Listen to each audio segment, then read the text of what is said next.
Welcome to Life and Faith from the Centre for Public Christianity. I'm Simon Smart. On today's episode... Houston, Tranquility Base here. The Eagle has landed. Roger, Tranquility. We copy you on the ground. You got a bunch of guys about to turn blue. We're breathing again. Thanks a lot. Why are we here? Can I have a relationship with God? These kinds of things I can't measure with my microscope or my telescope. Hope deranges us. Hope breaks things and breaks things down. Christianity isn't some kind of self-help doctrine. It's not probiotics for the soul or something, you know? He was using the parable of the Good Samaritan to justify bombing Syria. This week, we're looking at the 50th anniversary of the first moon landing.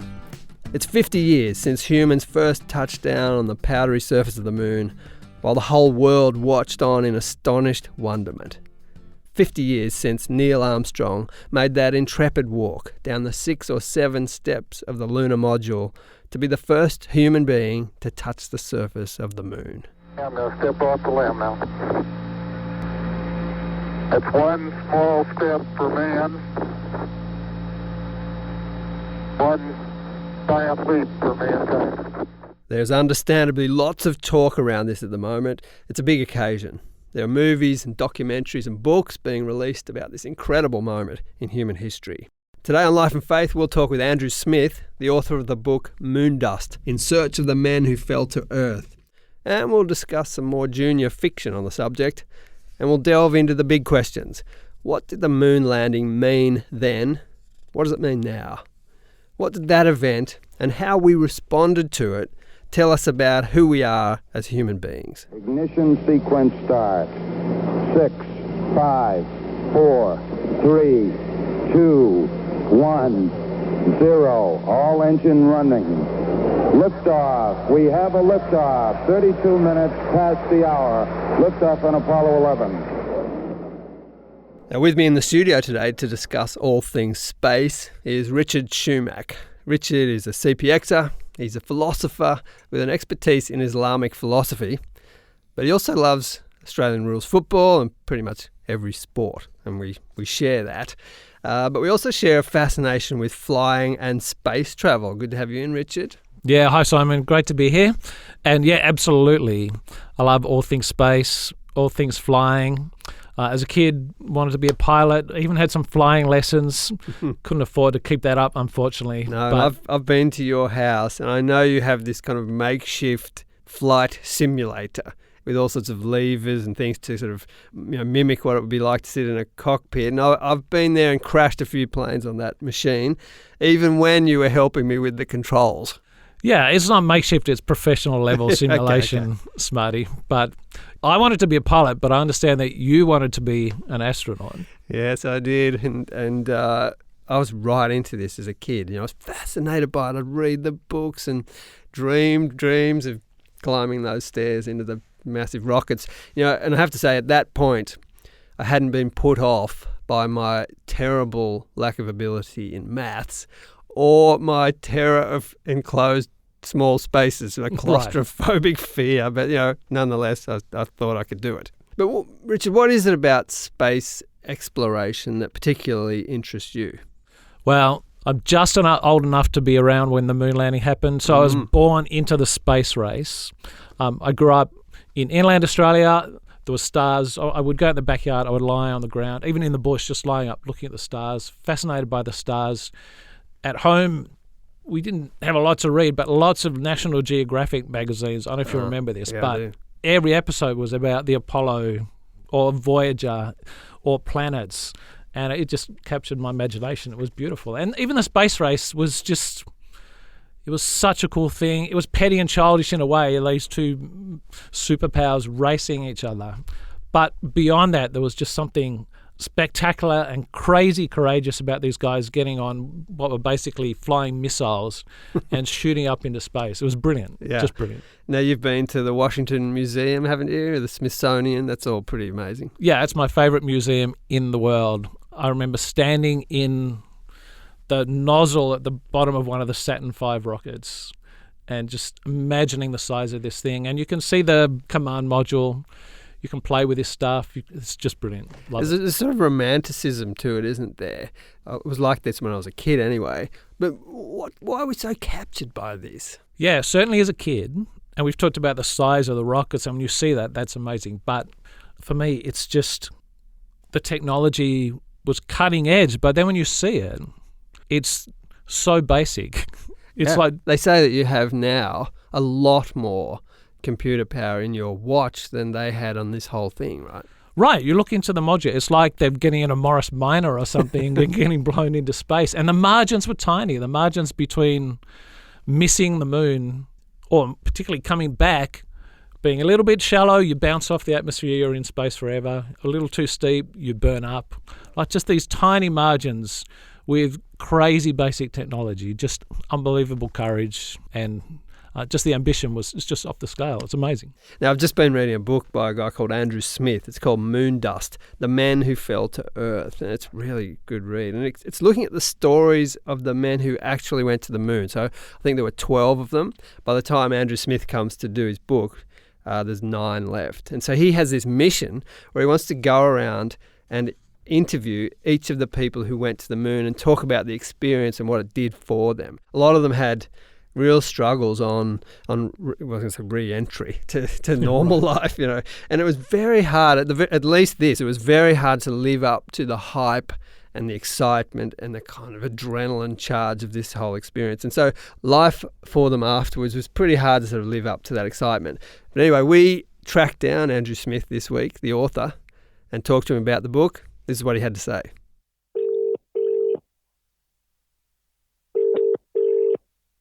Hello. Hello, Andrew. It's Simon Smart speaking. Simon, hello. Thanks so much for talking to us. It's a pleasure. Now, I wonder if you could describe in a general sense the kind of people these moonwalkers were. And I imagine they were chosen for their rational thinking, calm, deliberate, unemotional makeup, and yet they weren't without a sense of interpretation, emotion, and sort of processing the experience, were they? No, they varied a lot. I think one of the things that really surprised me was, there's that idea of the steely pilot, nerves of granite, who is unfazed by anything, and it really wasn't like that. They varied as much as if you stopped 12 people in the street, you would find a real range of people. And of course, at that stage, no one had been, America either hadn't been up into space or had just started. And it was all new. And NASA spent no time, absolutely no time, considering public relations or, how they would present to the public or anything like that. It was purely, are they smart? Are they going to be able to help with designing the craft and all the tools they need? And are they good at flying? We rely on them. Things get difficult and so on. And those were considerations. So they varied wildly as individuals. The experience of these men was intense. It was exhilarating, as you'd imagine. And life wasn't all that easy to adjust to afterwards for many of them, was it? No, I think for most of them, actually, and there's a whole bunch of reasons for that. One of them was that they'd been working incredibly intensely on their missions for, up to 10 years, and just pouring everything into that. And of course, they thought that they were on the vanguard of, a new frontier for humanity. And then it stopped very suddenly at the end of 1972. The space race had been won for America, and the recession was just coming. There was the petrol crisis, and the interest had sort of seeped away a little bit, which is a shame because the 3 missions that they ended up cancelling would have been really fascinating. Yeah. But so these guys were sort of having thought that they were going to be astronauts forever. Most of them were sort of picked out into the world, often about the age of 40, which is a pretty good time for a midlife crisis anyway, if you're a bloke. And they had to find something else to do, which is not an easy thing to do. Beyond that, the question which really animated the book and made me want to do it was the question of, once you've been to the moon, where on earth do you go afterwards? Is your whole life going to be this long, slow anticlimax? And if it is, does that mean it would be better off just not to do those things? I wonder what you think most captures our imaginations when it comes to these explorations to the moon. There's all sorts of elements to it, but what's the most kind of captivating thing about this story? Well, I think in some ways, in terms of the long-term impact, myself, I would probably say it was the two photos that came back. One of the Earthrise, which was from Apollo 8, the first one that went out to the moon without actually landing in 1968. And we saw this beautiful thing of the Earth as a crescent, as we would normally see the moon. And then the whole Earth photo, which came, I think it was Apollo 16 got that one. And NASA had been trying to get a whole Earth photo. It was actually incredibly difficult, getting all the angles right and stuff. And they didn't think they'd got it. And then the story behind that is that there was a technician in a lab going through the photos and just picked up and went, oh, wait a minute, we did get it. And the environmental movement did, I'm sure for a whole variety of reasons, but it did start soon after that, and that was the emblem of it. And it was the first time we'd seen ourselves as a whole. And the Earth does look, really special from that perspective. So, me personally, I think my own favorite moment or story from it was Alan Bean, who was one of my favorite ones I met. He was on Apollo 12, the second one to land, and that crew were really special. They loved each other like brothers. They were so close. And Alan, when he got back, because he was quite a reflective, philosophical sort of character, he used to go, there's a massive shopping mall in Houston where he lived, and he used to just go and sit in that, it's called the Galleria, he used to just go and sit there by the ice cream stand and just get an ice cream and just watch all the people going around and thinking, isn't it incredible that we're all here? What are the odds? And I think that, for me, really sums it up.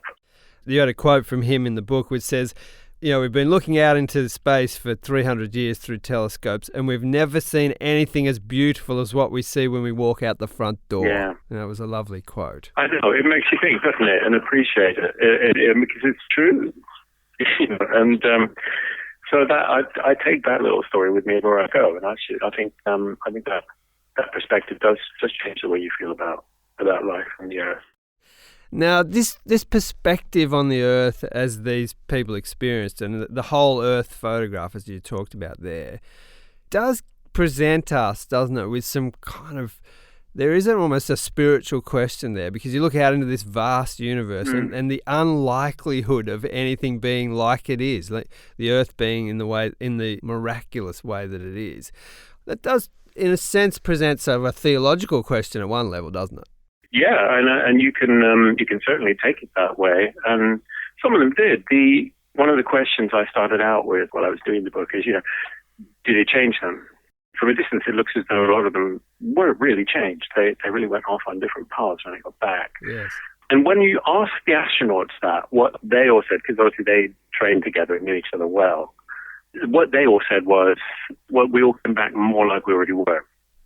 So the ones who I think had a bent for spirituality, whether expressed in sort of religion or in a respect for science, some sort of science-based thing, tended to come back more like that. So James Irwin, for instance, thought that he heard God whispering to him on the surface of the moon, and he came back and founded a ministry. And Charlie Duke came back, and I don't think he was particularly religious. I think he went to church before, but I don't think he was particularly religious. But he was one of the ones who had a real meltdown. He just couldn't settle back into life. And his, redoubtable wife, Dottie, who was an amazing woman, is an amazing woman, I say, sort of put them back together as a couple and as a family with, through religion. And they also founded a ministry, which is how I first met them. And actually that's what set the whole book off.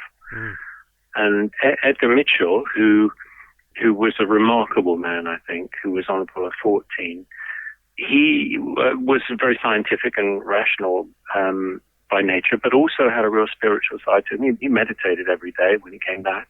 He thought he sensed some sort of intelligence or consciousness in the universe. And he spent the rest of his life trying to work out what that was. And he didn't think it was a mystical thing as such, but he did think there was something mystic within the universe, sort of in its fabric in a way. And there are three people right there who were affected in a spiritual way in different ways. Yeah. There are many of them who reach for, even the ones who don't end up being overtly religious.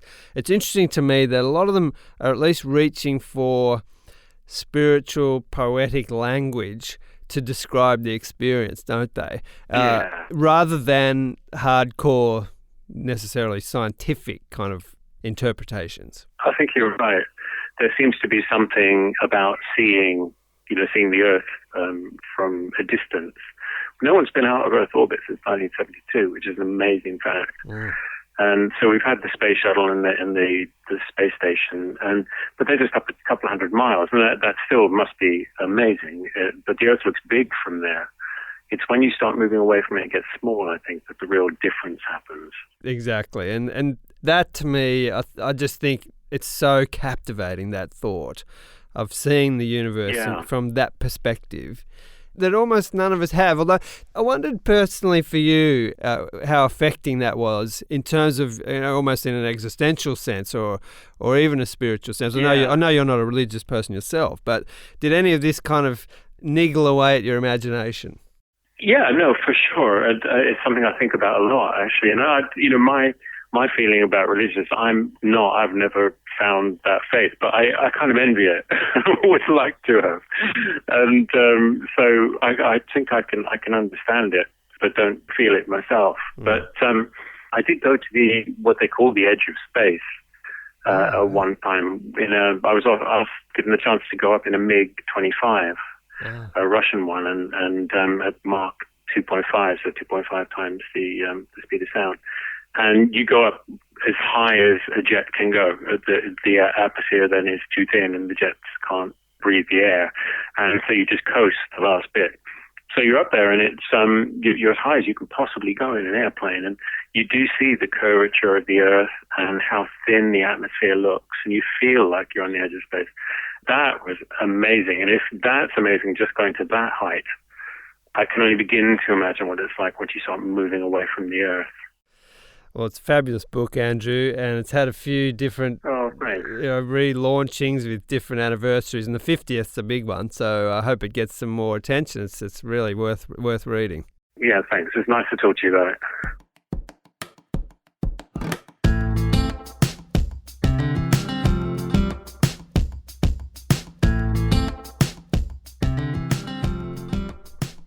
You're listening to Life and Faith from the Centre for Public Christianity.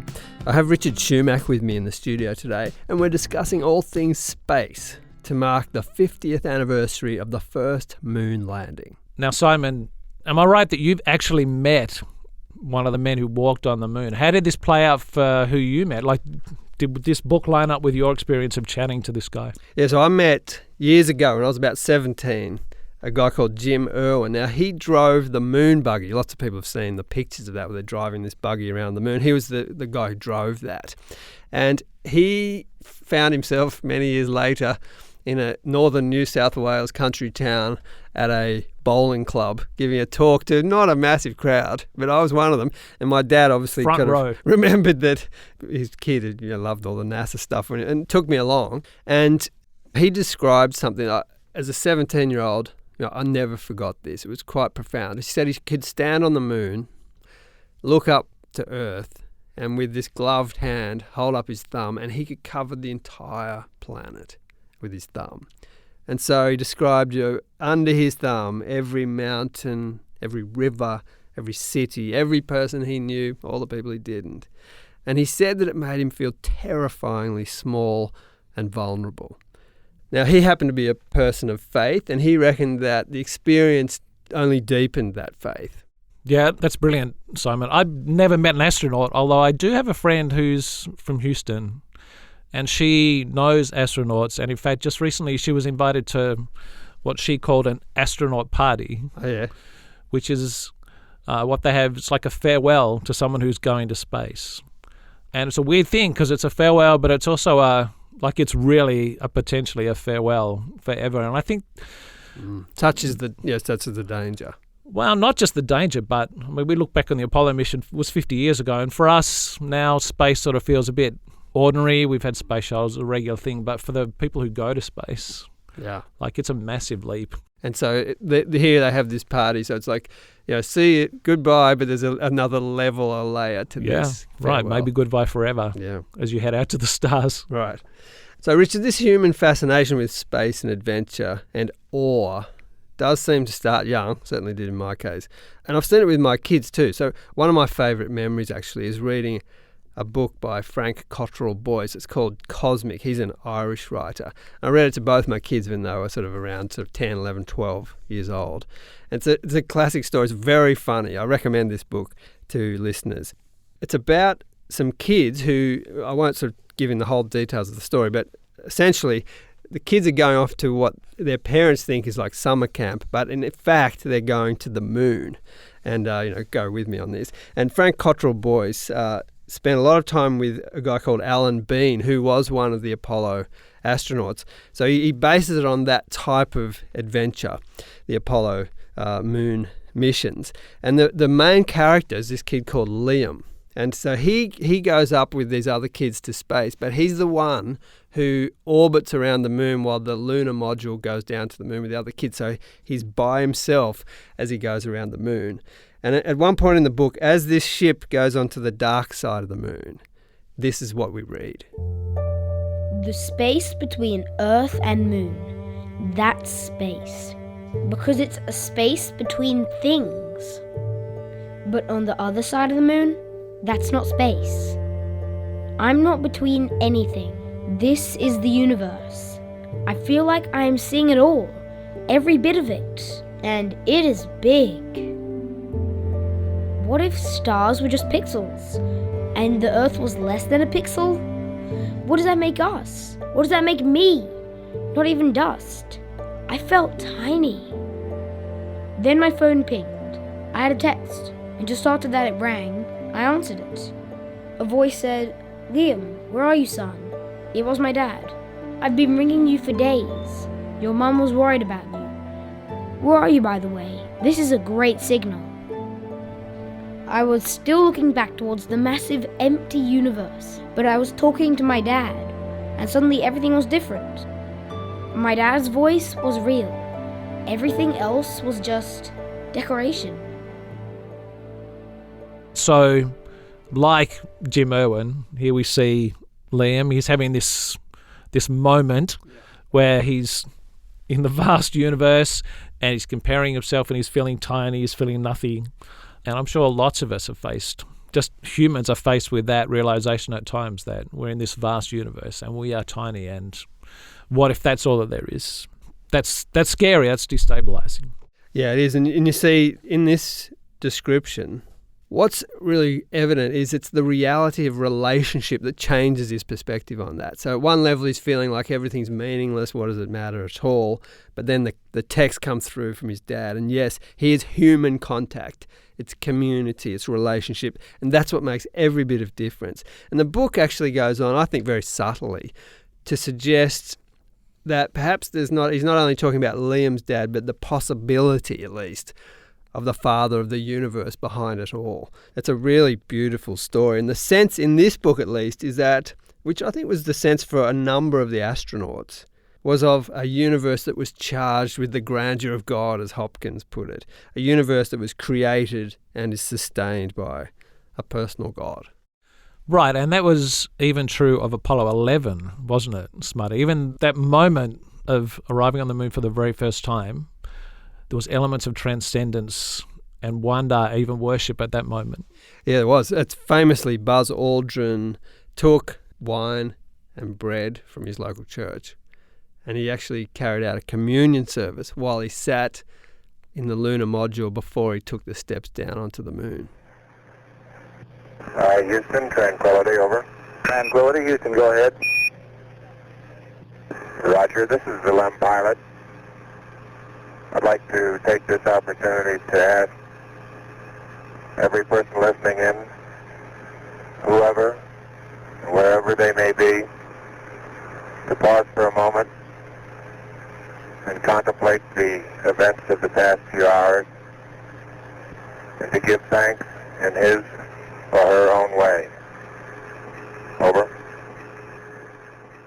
Then in the silence of that moment, Aldrin read actually a passage from John's Gospel before he took the bread and the wine that he brought for the occasion. And, it's striking to me in this moment of what is absolutely astonishing human achievement, perhaps the zenith of scientific endeavour to that point in time.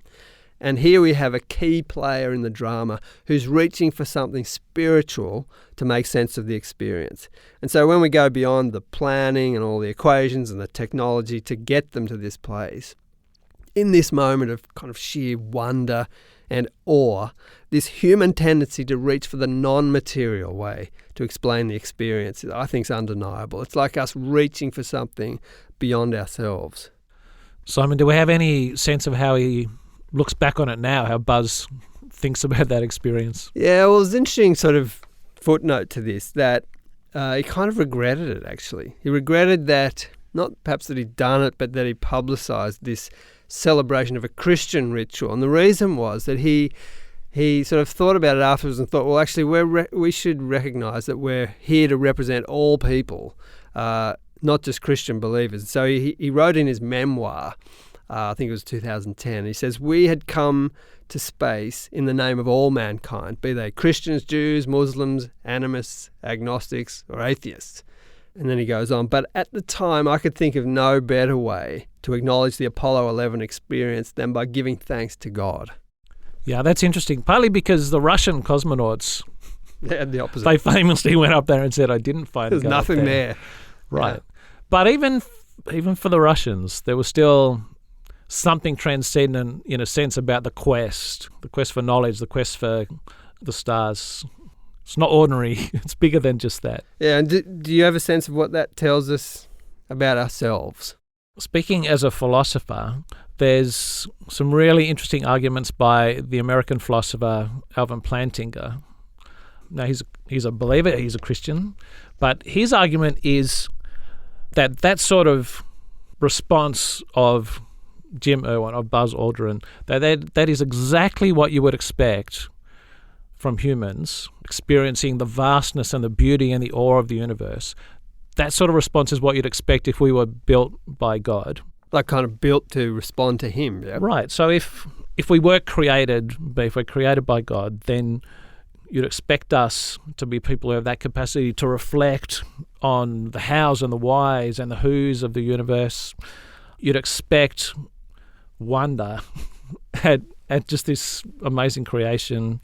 You'd expect even that sort of inclination to want to pursue the transcendent, to think beyond ourselves, to be thinking, what is this all there is and what's going on here? Even those questions are what you'd expect if we were built for more than just the earth.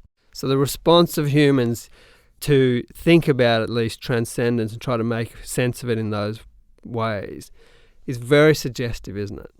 Yeah, it's not proof, but and he's not arguing it is, but he just says, yeah, if we were built for God, that is exactly what you'd expect.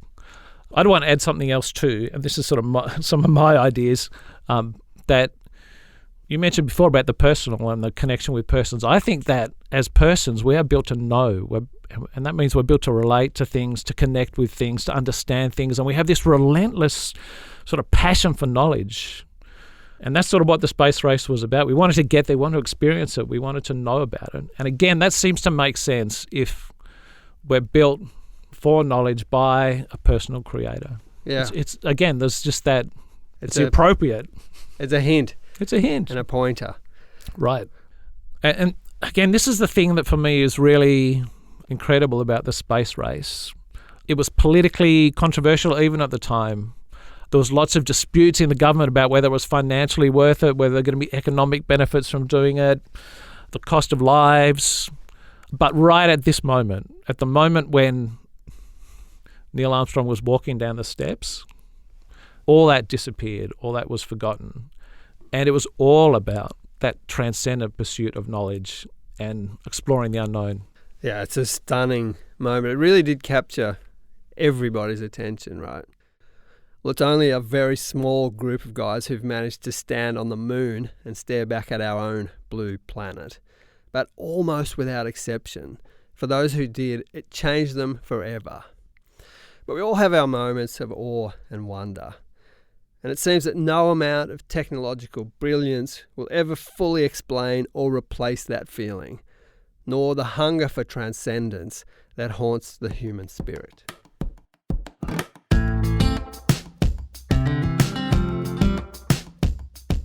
Well, thanks for joining us on this episode of Life and Faith. I'm Simon Smart, and thank you, Richard Schumack, for joining me in the studio. It's been fun. Thanks for having me along for the ride, Skipper. Now, if you enjoyed this episode, you might like to listen perhaps to An Astronomer's Guide to the Universe or Life on Mars. There are other episodes we've done in the past. Have a scroll back through Life and Faith episodes and you'll find them there. Andrew Smith's book, Moon Dust, In Search of the Men Who Fell to Earth, has been re-released for the anniversary with a new afterword. Thanks to Andrew for being part of today's show. Don't forget to rate the episode and share it with someone you think might also enjoy listening to it. Next week on Life and Faith. And it does feel like there's no escape from the zombies, dystopian futures and apocalypses that will certainly bring about our end. So why are we obsessed with this narrative? Well, one big reason is that stories of apocalypse and post-apocalypse are basically as old as the hills. We just have a very particular bent on it in the 20th and 21st century. And so when we see that turn towards dystopia, I think what we're seeing is the optimism of the Enlightenment, the idea that we could create a utopia on Earth.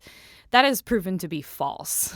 These systems that we came up with to bring about a utopia have failed, and we see that all throughout the 20th century. Dystopia, though, is a pessimistic version of the future, and it's where we're kind of working out our biggest anxieties as a culture. Like, for instance, does the human race deserve to continue? Or would it be better if we just went away, right? Or how, if all the niceties of civilization were stripped away from us, how would we treat one another? What kind of a society would we come up with? What's left at the end?